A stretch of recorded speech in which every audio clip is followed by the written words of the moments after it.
अस्सलाम वालेकुम, welcome again to my channel. कैसे हैं आप सभी लोग? आई होप जी आप सभी अच्छे से होंगे, खैर से होंगे। अभी है मॉर्निंग का टाइम और मैं सुबह सुबह उठी थी। अभी बच्चे उठकर बाहर ब्रश करने के लिए गए थे, तो मैंने सबसे पहले कर्टन्स वगैरह साइड पे कर लिए। एक अच्छी सी रोशनी जो होती है ना, जब अंदर आती है ना, तो आपकी सुस्ती दूर भाग जाती है।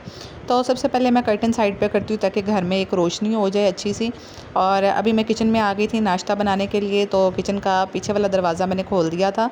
आज ना ठंडी ठंडी सी हल्की हल्की सी हवा चल रही थी, तो हब्स काफ़ी कम था, तो बहुत अच्छी सी फीलिंग हो रही थी इस टाइम पे। और किचन में सारा साफ़ करके सोई थी रात को।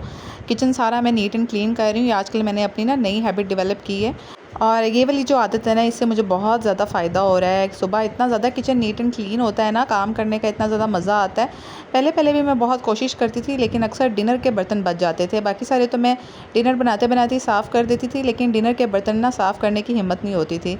लेकिन अब मैं ना स्पेशली जो है वो डिनर के बर्तन भी साफ़ करके, शेल्फ़ चूल्हा सब साफ़ करके सोती हूँ, तो बहुत अच्छी सी फीलिंग आती है सुबह। अभी जनाब ये मैं पीने लगी थी चिया सीड्स, और आप लोगों ने इसका नाम भी सुना होगा, काफ़ी ये मशहूर रहे हैं चिया सीड्स। और ये मैंने ना भिगोए थे थोड़ी देर पहले ही, 1-1.5 घंटा हो गया था। तो वैसे तो आप इसको ओवरनाइट भिगो के रखें तो ज़्यादा अच्छा होता है, लेकिन 1-1.5 घंटे में भी ये अच्छे से भीग जाते हैं। तो ये तुख्मे बलंगा की तरह होते हैं, जैसे तुख्म बलंगा हम लोग शरबतों में डाल के पीते हैं ना, और वो एक जेली सी फॉर्म में आ जाते हैं। तो इसमें और तुख्मे बलंगा में थोड़ा सा फ़र्क होता है। शुरू शुरू में ना मुझे भी पता नहीं चलता था कि दोनों में क्या फ़र्क है ना। मैं तुख्मे बलंगा ही पी जाती थी चिया सीड समझ के, लेकिन फिर मुझे समझ आई ना कि वो शायद बेसल सीड होते हैं और ये चिया सीड्स होते हैं। इनमें फ़र्क ये है कि ये थोड़े ब्राउनिश होते हैं, और जो तुख्मे बलंगा है ना वो ब्लैक किस्म के होते हैं। और दूसरी इनकी निशानी ये है कि ये भीगने पे जो है ना कम थोड़ा सा जेली फॉर्म में आते हैं, थोड़े से लाइट वेट होते हैं जबकि जेली फॉर्म में आते हैं ना। जबकि तुख्मे बलंगा जो हम शरबतों में यूज़ करते हैं वो काफ़ी ज़्यादा जेली सी बन जाती है। तो मैंने आज इसको यूज़ करना शुरू किया है। अभी आज ही मैंने भिगोए थे, तो इससे स्टमक बहुत अच्छा रहता है, स्टमक के लिए बहुत फ़ायदेमंद होता है। तो मैं अभी उठी थी तो फिर मैंने 1 गिलास ये भर के पानी का ये मैंने ले लिया था। और पीने से पहले ही ना मैं बाहर वॉशिंग मशीन लगाई थी, उसमें मैं लोड कर रही थी कपड़े। मैंने कहा चले उतनी देर में जो है ना वो कपड़े धुल जाएंगे, जितनी देर मैं पानी शानी पीऊँगी, और फिर उसके बाद मैं ब्रेकफास्ट बना लूँगी।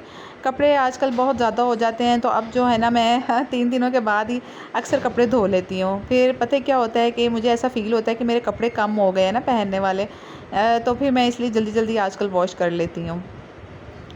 तो अभी मैं किचन में आई हूँ। बच्चों ने कहा कि आज ही करना है, मिल्क शेक बना दें, मैंगो शेक बना दें, और साथ में ना ब्रेड को बटर लगा कर गर्म कर दें। तो बस मैं वही करने लगी हूँ।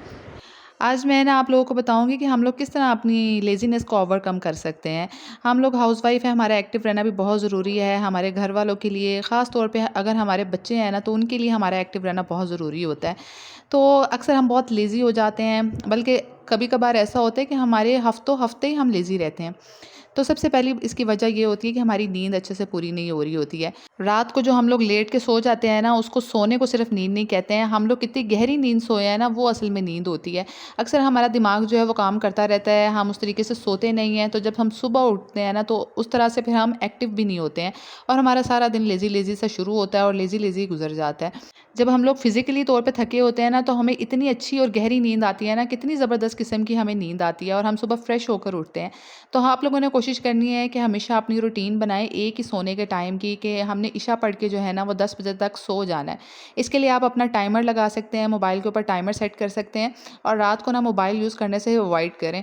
क्योंकि मैंने, आप लोगों ने भी एक्सपीरियंस किया होगा, क्योंकि मैं भी जब रात के टाइम पे मोबाइल यूज़ करके सोती थी ना, तो जो मैं लास्ट में चीज़ें देखती थी ना मोबाइल में, वो मेरे जहन में कहीं ना घूमती रहती थी। तो कभी कोई ऐसी न्यूज़ देख ली, कुछ इस तरह का अजीब-सा वाक़या देख लिया मोबाइल के ऊपर, या कुछ भी ऐसी न्यूज़ देख ली ना, तो वो दिमाग में गर्दिश करती रहती है कहीं न कहीं, और नींद अच्छे से नहीं आती है।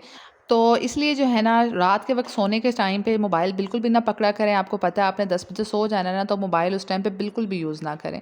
तो इससे बहुत ज़्यादा फ़र्क पड़ेगा, आप लोग टाइम पे सो पाएँगे और अच्छे से नींद आएगी आपको। और दूसरी जो मैंने चीज़ एक्सपीरियंस की है ना, वो ये कि जब हम शावर लेके सोते हैं ना, तो बहुत अच्छी नींद आती है। तो रात को सोने से पहले जो है ना, वो ज़रूर एक दफ़ा शावर ले लिया करें, और उससे बहुत अच्छी नींद आती है। और दूसरी मैं आपको एक मज़े की बात बताऊँ, कि जब से मैंने अपने पाँव का मसाज करना शुरू किया है ना, उससे भी बहुत अच्छा जो है ना इस पे फ़र्क पड़ता है रात की नींद पे।